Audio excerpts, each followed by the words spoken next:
برحب بحضراتكم مشاهدينا مرة تانية، وبنبدأ معاكم أول فقراتنا مع فقرة الصحافة وآخر وأهم الأخبار اللي وردت الصحف القومية بتاريخ النهاردة 2 يوليو 2023. بيسعدنا نستضيف في هذه الفقرة للتعليق على أهم ما سيرد معنا من أخبار الأستاذ محمد يعقوب، الكاتب السياسي ومدير موقع وجريدة الأهالي بمحافظة الشرقية. أهلا بحضرتك معانا أستاذ محمد.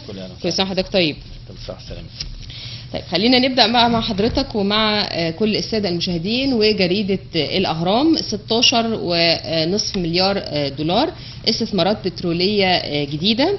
المهندس طارق الملا وزير البترول والثروة المعدنية أكد أنه استثمارا للاستقرار السياسي اللي تحقق بعد ثورة 30 يونيو 2013 ومواكبة لخطط الدولة التنموية والإصلاحية، أطلقت وزارة البترول والثروة المعدنية استراتيجية طموحة بدءا من عام 2016 لتطوير صناعة تكرير البترول وزيادة المنتجات البترولية والبتروكيماوية لتأمين الطلب على هذه المنتجات الحيوية محليا وتقليل الاستيراد. الوزير أوضح أن حجم الاستثمارات الجديدة لزيادة طاقات التكرير والبتروكيماويات وصل لنحو 9 مليار دولار. راعت استراتيجية الوزارة إضافة كيانات وطاقات وقدرات جديدة، منها تشغيل 8 مشروعات في مجال تكرير وتصنيع البترول وتوسعات مصافي التكرير ضمن حزمة الاستثمارات الجديدة بتكلفة استثمارية تزيد على 5 مليار دولار. برحب بحضرتك مرة ثانية يا أستاذ محمد. أهلا وسهلا يا فندم. تعليق حضرتك. هو يعني عايز أقول لحضرتك إن كان 30/6 عبارة عن عودة مصر وبداية الانطلاقة في كل المجالات، مش في مجال البترول بس، لكن احنا هنتكلم في البترول. هو في 2016 يعني انطلقت منظومة البترول بقيادة الوزير طارق الملا. اشتغل يعني عمل 8 مشروعات في مجال التكرير ب7 مليار ونص. هو دلوقتي ده 16 مليار. طب تم الانتهاء من المرحلة الأولى والثانية، شغال في الثالثة حاليا. يعني برضو عمل مجمع إنتاج السولار من شركة نوبك بأسيوط. عمل برضو توسعات شركة السويس لتصنيع البترول. يعني هو شغال في مجالات كثيره جدا. برضو عمل لنا تفحيم وانتاج السولار برضو في من ده وتقطير والتقطير الجوي وتقطير موضوعي محلي وتقطير جوي في ده التقطير الجوي ده في اسيوط. الانتاج زاد زاد بنسبه 100% وصل الى 3.4 مليار دولار في سنه 21/22. ده معنى معناه انه في انطلاقه جاده، مش كلام زي ما كنا بنسمع. ويعني مصر انطلقت، يعني مصر انطلقت عشان يعني مستقله في القرار، مستقله في حتى في الابحاث، في كل حاجه. يعني مصر صاحبه قرارها، ماشيه بما يعني تبع توجيهات الرئيس بشكل كويس. برضو شركه عملنا في اسكندريه استثمر برضو في البترول في سنه 16 و17 التكلفه 4 مليار جنيه. خد بال حضرتك تطوير شركه البتروكيماويات بالاسكندريه اللي هي بتشهد النهارده بقى لها 40 سنه لم يحدث تطور في شركه اسكندريه. ده حسب الخبر. يعني لما تبقى الدوله نايمه بقى لها 40 سنه وتصحصح في مجيء الرئيس عبد الفتاح السيسي، يبقى المنظومه اختلفت في كل المجالات زي ما كنا بنقول. يعني مش في مجال البترول بس، في مجال البترول، في مجال الصحه، وفي مجال الزراعه، وفي كافه الاصعده وكافه المجالات. احنا بنسمن العمل اللي بيؤديه الدكتور الاستاذ المهندس طارق الملا على انه نهض بقطاع البترول بشكل كويس. البترول النهارده يعني بيشتغل بالسعر العالمي، احنا ما عادش لنا دعوه بالكلام ده يعني. فالناس بتقول مثلا بنزين غالي او لا، احنا مش البنزين مش غالي، البنزين بيخضع للتسعيره اليوميه، للتسعيره يعني بسعر كل يوم. ف يعني اذا عايزين نقول ان احنا لقدام، يعني خطواتنا لقدام. مصر بتاخد خطوات للامام بشكل كويس جدا، سريع خالص ومتسارع. وفي قطاع البترول ايضا الخطوات للامام ومتسارعه بشكل كويس جدا، بما يجعل الرئيس عبد الفتاح السيسي يستطيع ان يعني يفاخر بها العالم. يعني مش هيقول، يعني يقدر يقول ان مصر جت وشغاله وانطلقت وان شاء الله هتوصل للعالميه ان شاء الله. ان شاء الله. طيب خلينا نروح لخبر اخر من جريده الجمهوريه. انجاز جديد لدوله 30 يونيو، وصول الحوض العائم فخر القناه بحموله 35,000 طن. تنفيذا لتوجيهات الرئيس عبد الفتاح السيسي بتطوير ورفع قدرات الهيئه، اعلن الفريق اسامه ربيع رئيس هيئه قناه السويس وصول الحوض العائم فخر القناه لترسانه بورسعيد البحريه بعد رحله في عمليه عبور خاصه، مقطورا بواسطه القاطره بوش هوك في رحلته قادما من ترسانه سانج سانجين بكوريا الجنوبيه. أكد رئيس الهيئة أن الحوض العائم فخر القناة بيعد نقلة نوعية بتضيف قدرات جديدة في مجال إصلاح وصيانة السفن والوحدات البحرية الكبيرة في ظل استراتيجية الهيئة لتنويع مصادر الدخل عبر تقديم خدمات إضافية للسفن العابرة للقناة بتعتمد على تطوير منظومة الإصلاحات الخارجية واستغلال الموقع المتميز للترسانة في مدخل القناة الشمالي. ده حضرتك الحوض ده يعني 260 متر في 62 متر في غاطس 18، يعني حاجه ضخمه جدا. واحنا مش ده الوحيد اللي عندنا، احنا عندنا 3 قبل كده وفي الرابع. ان احنا شفنا لما الباخره تعرضت في القناه كانت عندنا مش ايوه يعني ما خدناش وقت، لكن كانت مسببه مشكله بالنسبه لنا بالنسبه للقناه. يبقى هو الرئيس جاب الحوض، او يعني ده الحوض ده اضافه، يعني عايزين نقول ان هو اضافه للمنظومه بتاعه القناه. والمهندس اسامه ربيع يعني قادر على ان هو ياتي باكثر منه وشغال ويقدر يجيب كمان مثلا كل ما يتطلبه قناه السويس من تطوير. احنا بنقول ان القناه هي تعتبر عصب الحياة في مصر وحاجة أساسية بالنسبة للدخل القومي، فالمفروض التطوير فيها مستمر زي ما هو مستمر. وبعدين مش بنقف على الحوض العملاق اللي هو جاي، يعني هتلاقي فيها حاجات بعد كده مستحدثات. كل يوم هنسمع جديد، كل يوم هنشوف جديد. كل يعني الأستاذ المهندس أسامة ربيع بيفاجئنا بحاجات جيدة وحاجات كويسة لتطوير القناة. ولأن القناة النهارده ما هياش على قد ان هي بتمرر السفن. والقناه رافد اقتصادي اساسي لمصر، لها في الدخل القومي حاجه مهمه جدا وبعدين دي برضه هيساهم بشكل كويس في زياده الدخل القومي المصري، وهيدعم الدولار في مصر بشكل كويس. وبعدين يعني ندعو الله سبحانه وتعالى ان تستمر القناه في هذا المنوال، والمهندس اسامه يستمر يعني ايضا، وحتى تكون مصر دايما مفخره للدول العربيه، او مش للدول العربيه بس، احنا نامل ان احنا نصل الى العالميه في كل شيء. يعني في القناه ماشي في كل حاجه عايزينها تبقى عندنا، تبقى في مستوى العالميه يعني ان شاء الله. طيب انجازات غير مسبوقه في عهد الرئيس السيسي. انجازات غير مسبوقه شهدتها التنميه المحليه خلال فتره الرئيس عبد الفتاح السيسي من يوليو 2014 حتى يونيو 2023 في المجالات والملفات اللي بتهم المواطن المصري بمختلف محافظات الجمهوريه. كان لثوره 30 يونيو الفضل الكبير على المواطن المصري في جميع القطاعات الخدميه والحياتيه وتحسين مستوى الخدمات اللي بيحصل عليها من الدوله. ووضعت ثورة 30 يونيو مصر على طريق التقدم والبناء والتنمية والخير، كما أن الاستثمارات التي تم ضخها في مجالات الإدارة المحلية خلال 9 سنوات دليل على انحياز القيادة السياسية للعدالة الاجتماعية بين كافة أبناء المحافظات وسد فجوة التنمية التي عاشتها المحافظات المصرية خلال العقود الماضية. احنا اتفقنا ان 3/7 كان هو يوم الانطلاق بالنسبه لمصر. مصر الجديده انطلقت بشكل كويس جدا. في عندنا 360 مليار عمل، يعني في 12,000 مشروع ب 90 مليار، خدت بال حضرتك. وبعدين 57 مليار عملوا 7200 مشروع.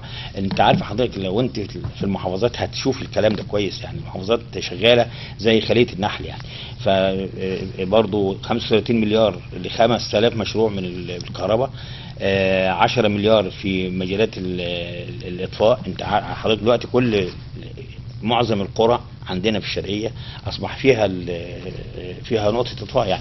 يعني ده مش كان متوفر خالص. كان الدفاع المدني بيجيب بس الوحدة بتاعة المدينة وبعد كده ما فيش. لكن دلوقتي أصبح النهاردة في دعم بالنسبة للقرى، في يعني دعم جيد. وبعدين مش عربيات واقفة عشان هي واقفة شكلا، يعني لا، ده بتشتغل، بتضخ، بتتحرك كل شويه، يعني كان الراجل بيتكلم على السولار وكده، كان بيقول زي ما هو العربيه عشان اتحرك، عشان احنا بنجرب يعني مش يعني كل ما يعني هو قاعد يوميا لازم تطلع تتحرك يعني عشان تبقى على أهوة الاستعداد. هنا برضو في مشروعاتنا هيئة النقل العام 9 مليار و300 ألف، ده النقل في مشروعات النقل العام.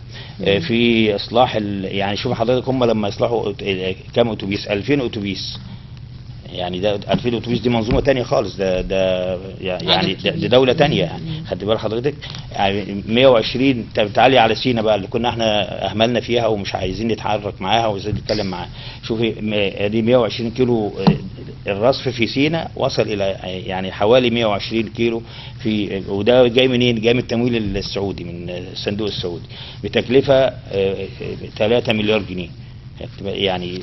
طيب تعالي بقى الحياه الكريمه. الحياه الكريمه دي احنا كانت بالنسبه لنا مفاجاه، يعني ما كانش حد متوقع ان هو ان الرئيس بيفكر في المسائل دي. يعني الرئيس وكانه يعلم ان المواطن الطبيعي عايز ايه، المواطن اللي هو البسيط عايز ايه. فحياه كريمه 375 قريه بتكلفه 12.5 مليار. خدت بالك؟ احنا عندنا قريه واحده بس اللي هي كانت سعود، ودي دخلت من الحسينيه، دخلت في المرحله الاولى. يعني برضو يعني ادي ال 12 القرى 375 دول هيخدموا على 4.5 مليون. طيب المرحله الاولى شهدت 447 قريه او مشروع، تكلفته كام؟ 2.7 مليار. بعد كده عملوا ايه بقى؟ 2.10 مليار، 2.7 عملوا 175 سوق مجمع. خد بالك؟ عملوا 131 مواقف. احنا عندنا نقل الموقف الاحرار، يعني نقلوا الاحرار وطوروا يعني خلاه مش ناقص حاجه يعني. برضو 332 مركز خدمه متكامله. ده الحاجات دي حكوميه يعني. شوفي لما الحكومه بتصرف بتعمل الحاجات دي يعني خاصه بيها يعني. 10 مليارات لترفيق المدن الصناعيه. كان المحافظ كان مجتمع بالجماعه بتوع رؤساء مجالس الاداره بتاعه المدن الصناعيه. احنا عندنا الصالحيه الجديده وعندنا بالبيس الجديده، يبقى فيها مرافق يعني بالظبط. فهو عمل اجتماع اليوم عشان يبحث ايه متطلباتكم في الترفيق. ده يعني برضو عايزين نقول ان تعالي بقى شوف العائله المقدسه. كانت الشرقيه لها حظ كبير جدا ان هي تبقى ان هي شرفت بمرور العائله المقدسه منها. وانا شفت يعني كان المحافظ كان عامل بالمناسبه دي يوم كامل بالنسبه بيبين خط سير العائله المقدسه منين وراحت فين وكده. برضو عايزين نقول مثلا ايه، ادي 1.2 مليون في الحضر دول يعني ايه في الريف. طيب بلغت متعثراتنا كام؟ احنا جبنا كام بقى من الحاجات ديت؟ يعني اللي احنا ده اللي انصرف. طب احنا جبنا كام؟ 120 مليار جنيه. خدت بال حضرتك؟ يعني هو يعني التطوير بيصرف لكن احيانا بياتي بعائد كويس يعني النتيجه اللي احنا عملنا دي صرفنا 360 مليار، هي بدات تضخ، جابت 20 مليار جنيه. فده دي المنظومه بتاعت التنميه المحليه. الاستاذ اللواء امنه اللي هو وزير التنميه المحليه مصحصح للمحافظين. يعني بلاقيه في كل يعني بينزل زيارات بشكل كويس وبشكل مباشر ومصحصح لهم يعني. فده ملف التنميه المحليه.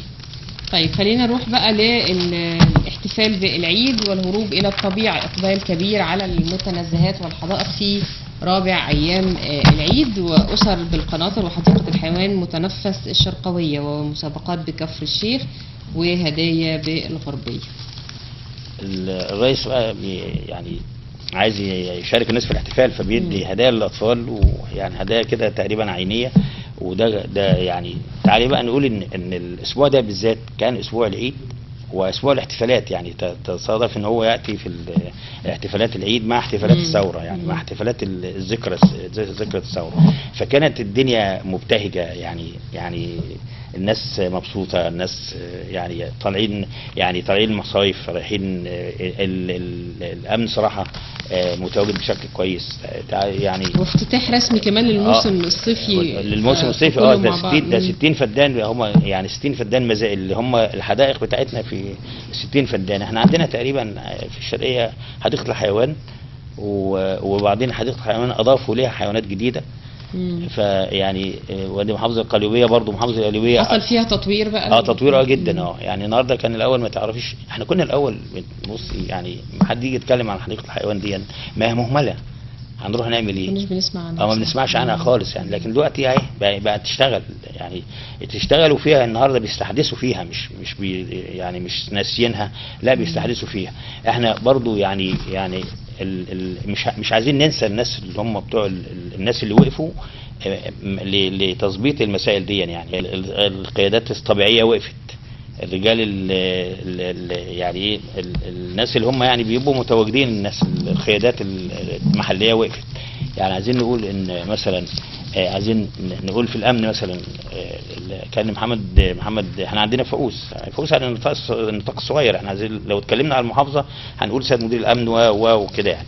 احنا بنتكلم عن فؤوس، يعني ادي كان معانا محمد بيه نبيل، محمد يحيى الاعصر، واحمد المحمودي. الولاد دول يعني سهروا يعني من يوم العيد حتى هذه اللحظه. يعني انت عارفه بالاحتفالات بتبقى تحصل فيها مشاحنات، وتحصل فيها مش عارف ايه، تامين كامل، وما فيش حد بيتكلم يعني لحفظ امن واستقرار المواطن الطبيعي اللي هو رايح يعني. في كفر الشيخ برضو عملوا يعني محافظه كفر الشيخ خدم بشكل كويس على النيل، على الاماكن اللي على النيل. عنده كم مكان في مطوبس وفوه ويعني عمل، وفي السوق وفوه وكده، عمل تواجد يعني. المحافظين النهارده كانوا متواجدين. يعني النهارده الدكتور موضوع غراب كان متواجد بشكل كويس جدا، وانا شفت كده يعني متواجد بين الجمهور، بيشوف الناس رايحه فين وجايه منين، بيشوف العمل بيؤدى بشكل كويس ولا لا. مراكز الشباب مفتوحه بشكل كويس. يعني احنا عندنا مركز شباب بهنباي مفتوح، مراكز الشباب الثانيه مفتوحه. الدكتور محمود بس برضو بشكل عام موضوع المراكز الشباب اعتقد ان هي محتاجه شويه من الاهتمام الاكتر. ما هي نعم هي محتاجه، يعني هي المراكز بتتفتح في امكانياتها، يعني في حدود. يعني لما تبقى يعني يتم تطوير منظومه المراكز الشباب هتبقى افضل. لكن احنا دلوقتي بنعمل ايه؟ احنا ده ما كانش متعود عليه المواطن المصري، مش كان متعود على كده ان المراكز الشباب تتفتح. في المرحله اللي جايه ان شاء الله يفتحوا المدارس. خدت بال حضرتك؟ يعني كان معايا الاستاذ محمد رمضان، كان بيقول ان احنا عايزين نعمل حاجه اسمها مدرسه مناره قريتي، تبقى المدرسه تؤدي دور مركز الشباب بالظبط، وتبقى مفتوحه بشكل كويس. سيبك من ان هي الجرس ضرب العيال بتروح، الناس التانية بتخش يستغلوها يعني كده. بالظبط كده. فهو يعني ده كان بالنسبه لمراكز الشباب، هو كان القرار مفاجئ اعتقد، يعني ان شوف الدكتور محمود عمل ايه، ولما لما القرار طلع يعني كل الاطياف المجتمع شاركوا، بما فيهم الشرطه والاداره المحليه والشخصيات الطبيعيه في المجتمع. كل الناس شاركت في الثوره، في ذكرى الثوره، ذكرى 3/7 وذكرى 30/6 والاعياد عيد الاضحى المبارك. تمام. طيب اخر خبر معانا بقى خاص بالضيوف الرحمن وعودتهم الى ارض الوطن. الحجاج بيشكرون بعثة الحج المصرية على التنظيم الرائع، وتسهيلات سعودية واسعة متميزة، والشرطة في خدمة الحج. وعثمان الباكستاني حديث السوشيال ميديا بعد سير 4000 كيلومتر لتأدية الفريضة. يعني هو كان بص حضرتك، يعني ما عادش حد بيعمل كده. يعني بس هو عايز يعمل حاجه زي ترند يعني. لكن احنا هنتكلم عن الحجيج تم استضافتهم بشكل كويس. الوزاره صراحه، وزاره الاوقاف قايمه بدور كويس، وزاره الصحه قايمه بدور كويس جدا. يعني كانوا مع الحجيج في كيفما يكونوا في اي مكان اينما يكونوا. واحنا بنشكر السلطات السعوديه على ان هي يعني استضافت اخواننا المصريين بشكل كويس. احنا تقريبا كان عندنا يعني ايه، كان في قالوا يعني احنا كنا بنسمع بقى ان في ضحايا في الحج وكده. النهارده ما سمعناش الا حوالي 3 او كده من المصريين تحديدا. لكن احنا بنقول برضو بنسمن دور السلطات السعوديه والاخوه اللي موجوده بيننا وبينهم. وشوفي يعني قدروا يعدوا بموسم الحج من غير الخسائر. وهو دلوقتي اصل هو الملك بيعمل ايه، كل يوم كل سنه بيوسع في الحرم شويه، يعني كل ما بيقدر بالظبط يستوعب. لان هو الناس بتتزايد ونسبه الناس اللي بتسافر بتزيد. لان هو طبعا مش ما هوش حاطط يعني مثلا ايه احنا لينا 3 مليون وبس يعني كحج يعني، لا هو بيفتح المجال كل سنه على يعني كل السنه دي السنه الجايه هيزيد شويه، السنه اللي بعدها هيزيد شويه، السنه هكذا يعني. قدروا يستوعبوا بشكل كويس وقدروا يستضيفوا ضيوف الرحمن بشكل جيد. احنا بنشكر السلطات السعوديه على ذلك، وبنقول للحج يعني مبروك ان شاء الله ربنا يتقبل. ولما انتوا جيتوا بقى اهلا وسهلا بيكم، وكل عام وانتم طيبين، وان شاء الله السنه الجايه تبقوا كل سنه وحضرتك بخير. نورتنا يا استاذ محمد. كان معانا للتعليق على فقره الاخبار والصحافه الاستاذ محمد يعقوب مدير موقع وجريده الاهالي بالشرقيه. نورتنا يا فندم. شكرا يا فندم. مشاهدينا فاصل ونرجع نستكمل معاكم فقراتنا طبعا.